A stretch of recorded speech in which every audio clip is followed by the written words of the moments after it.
Hello mga kaindong! For today's video, gagawa tayo ng ginataang gulay.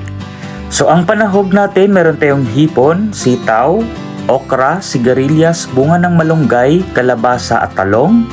Meron din tayong pampalasa, asin, pamintang durog, sibuyas, bawang, luya, sili at gata.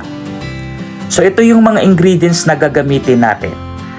Maglagay lang tayo ng mantika at antayin natin itong uminit.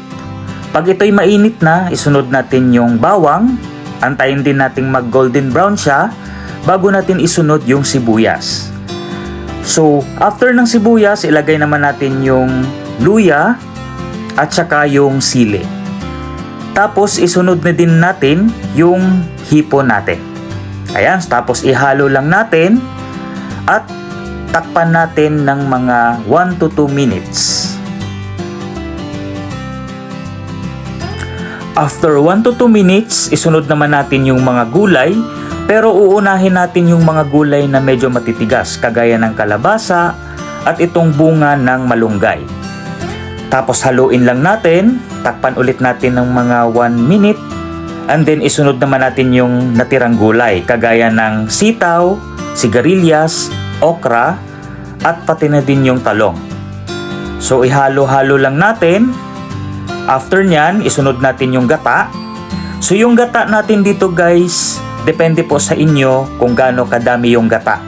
So sa akin, gusto ko kasi yung maraming gata para may sabaw. Tapos haluin lang natin at isunod natin yung pampalasa, pamintang durog, tsaka asin. So yung timpla dito guys is depende na po sa inyo. Depende sa panlasa nyo. After nyan, takpan lang natin ng mga 1 to 2 minutes. Tapos pag kumulo na ulit, haluin lang natin ulit siya at tikman kung tama na yung timpla. So ganun lang kadali. So ito na yung ginataang gulay natin na may hipon. And ready to serve na itong ating ginataang gulay na may hipon. Thank you mga kaindong. Follow for more videos. Bye-bye!